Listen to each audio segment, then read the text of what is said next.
yang mengatakan haplogrupnya G ini Ba'lawi bukan haplogrup turunan Nabi, nanti akan dimukobalah dengan para ahli DNA dari luar negeri. Kalau memang misalnya Ba'lawi ini tidak mau Dr. Sugeng atau Profesor Arikem sebagai saksi ahli yang akan memberatkan mereka, itu akan dimukobalah, dan insya Allah nanti hasilnya adalah hasil yang akan bisa kita wariskan untuk anak cucu kita ila yaumil qiyamah. Amin.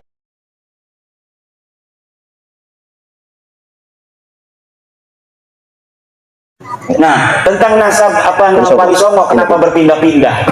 Yang mindah-mindah itu bukan kita, Ba'lawi yang mindah-mindah nasab Wali Songo dalam kitab mereka. Ya. Tahun 1960 Salim bin Jindan menulis kitab bahwa tentang Syekh Khalil Bangkalan. Saya melihat sendiri manuskripnya dari cucu Syekh Khalil Bangkalan. Tulisannya tulisan Salim bin Jindan. Dia mengurut silsilahnya Syekh Khalil Bangkalan ke Wali Songo, kemudian ke Ba'lawi. Sementara manuskrip Nusantara yang telah diteliti oleh Profesor Dr. Hussein Jayadiningrat tahun 1919, dari berbagai manuskrip yang ada, tidak ada itu Wali Songo keturunan Ba'lawi. Silahkan bukunya Profesor Dr. Hussein Jayadiningrat masih ada di Tokopedia. Namanya itu Kritik Sejarah Banten. Kritik Sejarah Banten karya Profesor Dr. Hussein Jayadiningrat. Itu dia meneliti berbagai macam manuskrip yang ada dari Wali Songo pada tahun 1919, kemudian dijadikan disertasi di Den Haag, Belanda. Kemudian kita bisa baca terjemahnya hari ini dari bahasa Belanda. Tidak ada satupun dari 11 riwayat keturunan jalur Wali Songo yang ada dicatat oleh Profesor Dr. Hussein Jayadiningrat dari manuskrip-manuskrip tua yang ada di Nusantara yang jalur Ba'lawi. Jadi tahun 1919 saja tidak ada jalur Wali Songo ke Ba'lawi. Ya. Lalu pada zaman tahun 1960 baru ada manuskripnya dari tulisan Salim bin Jindan Ba'lawi. Ini dari Habaib. Nah, dikatakan ada manuskrip Negara Kertabumi di Cirebon 1690 abad 17 berarti. Ternyata itu manuskripnya palsu. Nah, manuskrip palsu yang juga ditulis 1960 kemudian diatribusikan bahwa dicatat atau ditulis tahun 1690, padahal 1960 dibalik. Oh, dibalik. Kertasnya itu kertas yang biasa diproduksi oleh pabrik Indonesia 1960. Silakan cari di internet manuskrip Negara Kertabumi palsu. Itu ada bagaimana filolog UI sudah mengadakan penelitian manuskrip itu palsu. Di situ ada silsilah Sunan Gunung Jati sampai Ubedillah. Ternyata manuskrip itu palsu. Pakainya apa itu? Tulisannya tulisan Jawa kuno. Jadi tulisannya Jawa, kemudian tidak berbahasa Belanda, tidak berbahasa Indonesia, tapi tulisan Jawa. Tapi ditulisnya 1960. Di sana ada nasab Wali Songo, terutama Sunan Gunung Jati sampai ke Ubedillah. Ternyata manuskrip ini adalah manuskrip palsu. Satu lagi manuskrip itu Carita Purwaka Caruban Nagari itu yang juga ada silsilah ke Ba'lawi itu sama manuskrip Belanda, manuskrip pada zaman Belanda yang ditengarai bahwa manuskrip itu adalah manuskrip sengaja untuk memutarbalikan sejarah Indonesia. Jadi manuskrip kolonial, manuskrip palsu untuk memotong sejarah Wali Songo dan bangsa Indonesia hari ini. Kenapa? Karena Belanda itu, bapak-bapak, ibu-ibu, mempunyai sebuah kepentingan agar bangsa Indonesia ini jangan bersatu di masa depan. Akhirnya silsilah-silsilah kita yang satu dengan orang Aceh, dengan orang Maluku, dengan orang Bali, dengan orang Kalimantan dipisah-pisah. Bahwa tidak ada kaitan keluarga. Padahal semua orang Nusantara ini ada kaitan keluarga. Maka saya sudah katakan nanti saya akan berusaha untuk mengumpulkan segala sumber untuk mendapatkan nasab Nusantara agar bangsa Indonesia ini bukan hanya merasa dirinya bersaudara dengan perjanjian di atas undang-undang dasar, tapi juga memang kita secara de facto adalah saudara dari sisi darah, sama-sama keturunan Nusantara. Kalau kita ingin melihat bangsa Indonesia dengan tanah air kita yang tercinta ini tetap dalam negara kesatuan Republik Indonesia, maka bukan hanya ada sebuah komitmen konstitusional, tetapi juga ada komitmen kekeluargaan yang jalur itu memang sudah niscaya. Kenapa kita sekarang ini ada di dalam jajaran pulau-pulau Nusantara? Karena memang leluhur kita dulu ini satu. Leluhur kita dulunya adalah satu.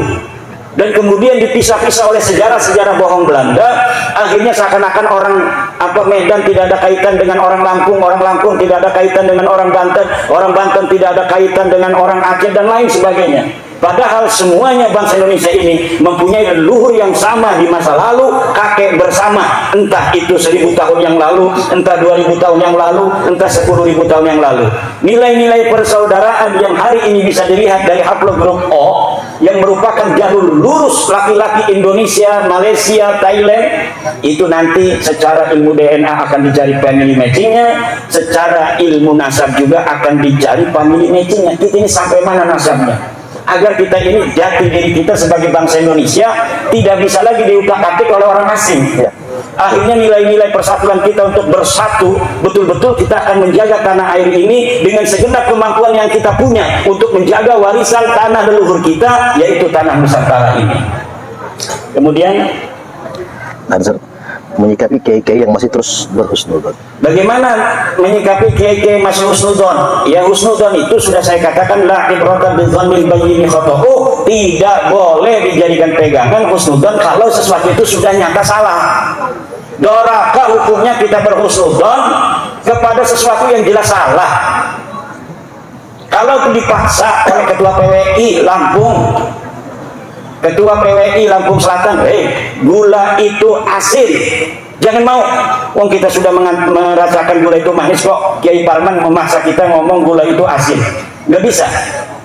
Kita harus itu sesuai dengan keyakinan kita. Kata Rasulullah, walau aftakal muftun, walau aftal muftun yang sering di roasting orang itu, mereka tidak sadar sedang merosting Nabi Muhammad. Karena kalimat walau aftal muftun itu adalah kalimat dari baginda Nabi Muhammad SAW. Jika engkau telah meyakini kebenaran, maka jaga kebenaran itu walau aftakal muftun, walaupun orang-orang berfatwa berbeda dengan dirimu. Ini adalah ucapannya Rasulullah Muhammad SAW. Tetapi di roasting katanya Kiai Imad itu tidak akan menerima apapun dalil yang dibawa oleh ulama sedunia karena dia sudah mengatakan walau aftal muftun. Ya kalau mendatangnya bawa dalil, ya kalau saya nggak nerima dalil, saya bisa dihukum, bos. Ya. Kalau kita ngomong sembarangan nggak ada dalil, kita ini bicara hoak. Kalau hoak itu bisa kena pasal. Sekarang mana dalilnya yang mengatakan Ba'lawi itu turun Nabi? Ayo kita adu dalilnya. Kalau tidak, berarti Anda yang menyebarkan hoak selama ini. Tapi kenapa Kiai Suparman belum melaporkan orang yang nyebarin hoak? Nggak tahu, tanya sama Kiai Suparman. Kalau saya sibuk ngajar ngaji, nggak bisa lapor-lapor kemana-mana.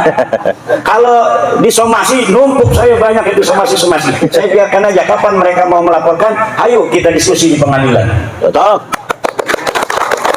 Kita diskusi di pengadilan itu enak, Pak. Saya lihat itu kalau pengadilan itu hakim memberikan keluasan kepada orang-orang untuk bicara apa adanya sesuai fakta yang dimiliki. Kemudian kalau perlu untuk hadap-hadapkan, di muqabalah dihadapkan. Mana dalilnya kamu? Coba lihat, kata hakimnya. Coba ini lihat, ini palsu Pak Hakim, kata saya. Kan nanti gampang saya ngomongnya. Tuh lihat Pak Hakim, kertasnya aja begitu. Katanya tahun 600 Hijriah. Ini kertasnya ada garis-garisnya Pak Hakim. Coba lihat tuh. Garis-garis begini, ini pabrik Indonesia tahun 1960 Pak Hakim. Bener ini kimat nih. Ini yang bener. Itu nanti begitu. Kalau di pengadilan, ujung-ujungnya misalnya kalau hakimnya puyeng, udahlah DNA aja, DNA. Panggil dari BRIN, panggil dari Rumah Sakit Bayangkara, Polri. Ini, pegang ini, orang dipegang ini. Coba rambutnya ambil, darahnya ambil. Coba mesinnya bawa sini, kita lihat supaya tidak bohong. Kalau dokternya ini bohong, kita tembak langsung nih dokter. Jangan bohong, coba lihat. Kita lihat sampai ini mesin mengatakan apa hasil daripada haplogrupnya dia itu. Dan pengadilan itu banyak duitnya, negara namanya. Bisa mengambil ahli-ahli DNA dari internasional untuk dihadirkan. Bener nggak nih Dr. Sugeng dari Indonesia yang mengatakan haplogrupnya G ini Ba'lawi bukan haplogrup turunan Nabi, nanti akan dimukobalah dengan para ahli DNA dari luar negeri. Kalau memang misalnya Ba'lawi ini tidak mau Dr. Sugeng atau Profesor Arikem sebagai saksi ahli yang akan memberatkan mereka, itu akan dimukobalah, dan insya Allah nanti hasilnya adalah hasil yang akan bisa kita wariskan untuk anak cucu kita ila yaumil qiyamah. Amin.